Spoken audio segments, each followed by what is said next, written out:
마음의 주인이 되고 싶으신가요? 그렇다면 이번 영상 꼭 놓치지 마세요.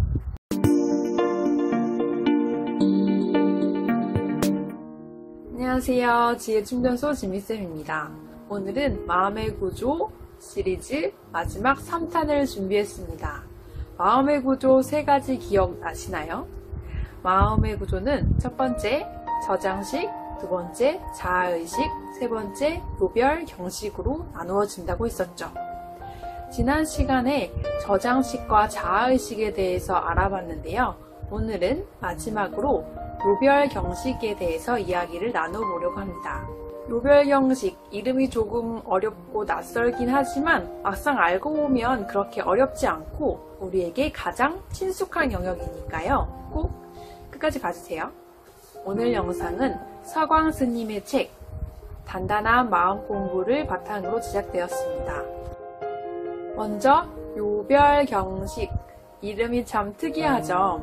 좀 어렵게 느껴지는데 쉽게 말해서 요별 경식은요, 우리의 5가지 감각을 통해서 우리가 아는 지각, 그리고 다양한 감각 정보를 바탕으로 어떤 대상을 분별하고 판단하는 인지, 이 2가지를 요별 경식이라고 합니다.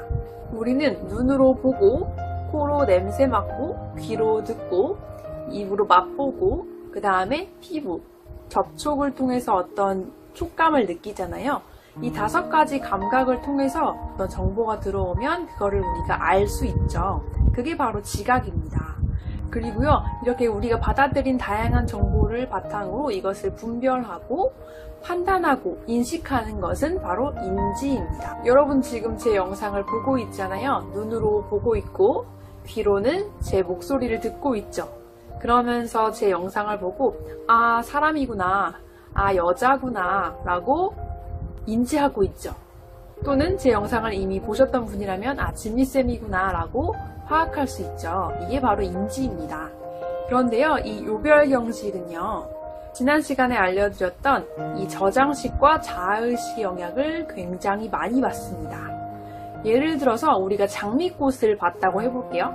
장미꽃을 보면 우리는 눈으로 그 장미꽃의 색깔을 보고 모양을 보죠.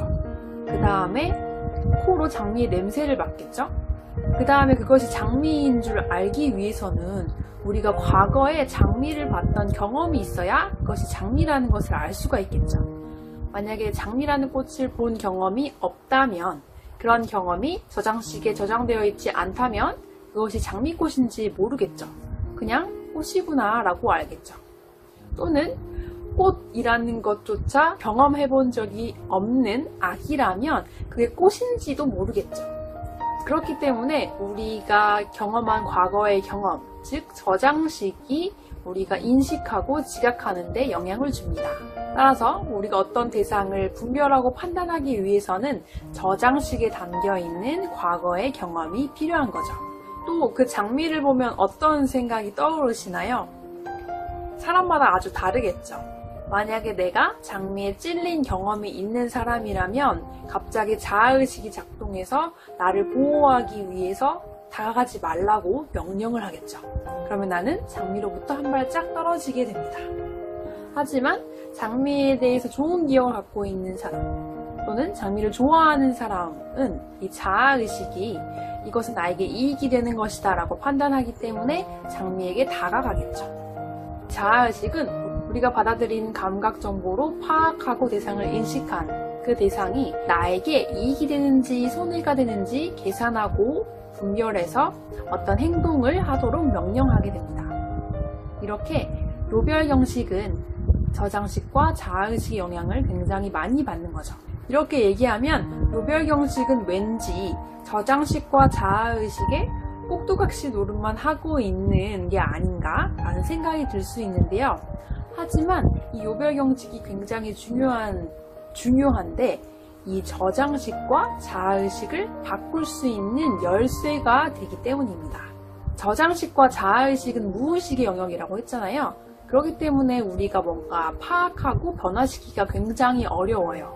하지만 이 요별 경식은 우리가 의식할 수 있는 영역에 속하기 때문에 그것을 알아차리고 그것을 변화시킬 수 있는 가능성이 훨씬 높습니다.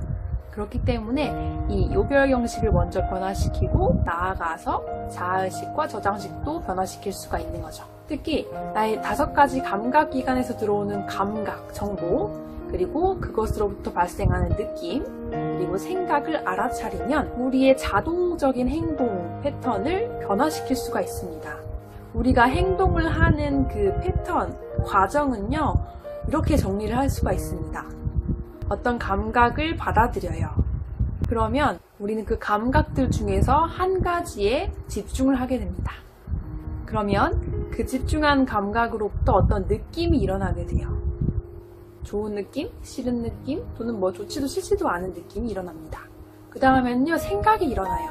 그리고 그 다음으로 그거에 대한 욕구 또는 의도가 일어납니다. 그 다음 마지막으로 행동을 하게 돼요. 예를 들어서 사람이 굉장히 많은 곳에 가면 시끌시끌 하잖아요. 그런데 갑자기 뒤에서 누군가가 내 이름을 불렀어요. 그러면 갑자기 그 소리에 집중이 되죠. 어떤 소리라는 감각을 받아들이고 집중이 일어난 거죠. 그 다음에 그 소리가 누구의 목소리인지 판단하게 되죠. 그러면 그 사람이 누구인지 우리는 판단할 수가 있습니다. 근데 그 사람이 누구인지 판단하면 이제 어떤 느낌이 일어나요.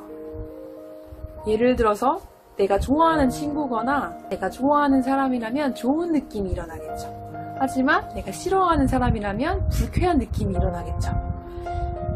그리고 내가 좋아하지도 싫어하지도 않는 사람 혹은 모르는 사람이라면 좋지도 않고 싫지도 않은 느낌이 일어나겠죠.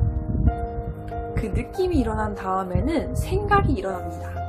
예를 들어 나의 친한 친구가 나를 불렀다면 제가 여기 웬일이지? 라는 생각이 들 수도 있고 되게 반갑네 라는 생각이 일어날 수도 있겠죠. 그 다음에는 바로 욕구 또는 의도가 일어납니다. 만약에 나와 친한 친구였다면 가까이 다가가고 싶은 욕구가 일어나겠죠. 반면에 내가 싫어하는 사람이었다면 피하고 싶은 욕구가 일어날 것입니다. 그 다음에 마지막으로 행동이 일어나는 거죠. 나의 욕구를 충족시키기 위해서 그 친구에게 다가가거나 혹은 도망가거나 혹은 그 자리에 서 있거나 하는 등 행동을 하게 됩니다. 이 감각에서부터 행동까지의 과정 중에서 행동으로 가기 전에 그 과정을 내가 알아차리면 나의 행동을 조절할 수가 있습니다. 욕구 또는 욕구가 일어나기 전에 나의 생각 또는 나의 감정 또는 감각 이런 것들을 알아차리면 나의 행동을 내가 마음대로 조절할 수가 있겠죠. 그래서 바로 명상을 하는 겁니다. 마음 챙김 명상을 하면 나에게 일어나는 감각, 감정, 생각을 알아차리라고 하잖아요. 그리고 그 알아차리는 연습을 하잖아요. 그 이유가 바로 이 나의 감각, 감정, 생각을 알아차려야 나의 행동을 조절할 수 있기 때문입니다. 그리고 그렇게 알아차려야만 나의 저장식과 자아의식이 자동적으로 행동으로 이어지는 패턴을 끊을 수가 있는 거죠. 즉, 내가 내 마음의 주인이 되는 겁니다. 그러면 어떻게 해야 내가 내 마음의 주인으로 살 수 있을지 구체적인 단계로 나누어서 알려드리도록 할게요. 첫 번째는 내가 내 마음의 주인으로 살겠다라고 선언해야 합니다. 지난번 영상에서 말씀드린 것처럼 우리는 굉장히 무의식적으로 많은 행동을 하고 있어요. 나의 과거의 경험과 나의 자아의식의 영향을 굉장히 많이 받으면서 아주 고정된 행동 패턴으로 살아가고 있는데요. 그렇기 때문에 이러한 행동 패턴을 깨기 위해서는 먼저 의식적으로라도 내가 내 마음의 주인으로 살겠다라는 다짐을 하는 것이 굉장히 중요합니다. 즉, 나의 목표를 정확하게 자각하고 끊임없이 그 목표를 떠올려야 되는 거죠. 두 번째, 나의 감각, 감정, 생각을 알아차리는 연습을 합니다. 이 연습은요, 마음챙김 명상을 통해서 할 수 있는데요. 제가 예전에 올려드린 마음챙김 명상의 기초편, 그리고 마음챙김 명상의 응용편도 참고하시면 좋을 것 같습니다. 여기서는요, 나의 감정을 잘 알아차릴 수 있는 팁 2가지를 드리려고 해요. 첫 번째 팁은 감정이 일어날 때 나의 감각에 초점을 맞추면 좋습니다. 예를 들어서 화가 나는 상황일 때요. 보통 화가 나면 화라는 감정보다는 생각으로 집중이 되는 경우가 많아요. 저 사람이 어떻게 나한테 그럴 수 있지? 이런 생각이 들거나 너무너무 화가 나. 너무 분해. 이거 꼭 말해야 되겠어. 화를 내야겠어. 이런 생각들이 일어나는 경우가 많고요. 계속 그 화나는 일을 되돌려서 생각해보게 되는 경우가 많습니다. 그러면은 더 화가 커지기만 해요.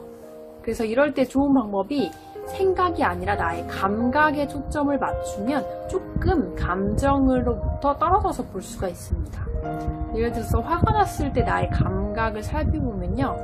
보통 약간 심장이 쿵쾅쿵쾅 거리는 경우가 많아요. 그리고 심장이 쿵쾅쿵쾅 거리는 그 감각에 집중하는 거예요. 또는 여기 속에서 막 뜨거운 느낌이 드는 그 뜨거운 느낌에 집중을 하는 거죠. 또는 뭔가 몸이 긴장되고 굳어 있다면 그 감각에 초점을 맞춰서 그 감각을 잘 살펴보는 겁니다. 이렇게 하면은 나의 주의가 생각으로 가는 걸 막을 수 있고 나의 감각에 집중함으로써 화를 조금 거리를 두고 바라볼 수 있는 여유가 생깁니다. 다음 두 번째 팁은 감정에 이름표를 붙이면 굉장히 좋습니다. 데이비드 크리스웰이라는 사람이 실험을 했는데요. 우리가 감정에 이름표를 붙였을 때와 그렇지 않을 때 우리의 뇌가 어떻게 활성화되는지 fMRI를 통해서 촬영을 했습니다. 그랬더니 그냥 감정에 이름표를 붙이지 않았던 그룹보다 어떤 감정이 일어났을 때 이름표를 붙였던 그룹에서 뇌 중에서 편도체라는 부분이 덜 활성화되었다고 합니다. 편도체가 덜 활성화되었다는 것은 두뇌가 진정되었다는 걸 의미해요. 그래서 어떤 감정이 떠올랐을 때 그거에 이름표를 붙여주는 게 굉장히 많은 도움이 돼요. 미운 감정이 일어나는구나. 화가 나는구나. 난 지금 엄청 억울하구나. 이런 식으로 나에게 찾아오는 그 감정이라는 손님의 이름표를 붙여주는 거죠. 예를 들어 내가 딱 집에 가서 방문을 탁 열었는데 방이 너무너무 지저분해요. 그 지저분한 걸 보는 순간 어떤 느낌이 일어날까요? 굉장히 불쾌하고 화가 막 나겠죠. 그럴 땐 어떻게 하라고 했죠? 나의 감각에 먼저 집중을 합니다. 이 속에서 부글부글 끓어오르는 그 느낌, 감각, 그리고 뭔가 답답한 그런 감각, 또는 몸이 막 움츠러드는 감각, 또는 심장이 막 빨리 뛰는 그런 감각에 집중을 합니다. 그리고 그 감정에 이름을 붙여줘야겠죠. 지금 화가 나는구나. 내가 지금 이 어지러운 방을 보고 화가 났구나. 이렇게 이름표를 붙여주면서 그 감정을 조금 멀리 두고 바라보는 거죠. 그 다음에 어떻게 할까요?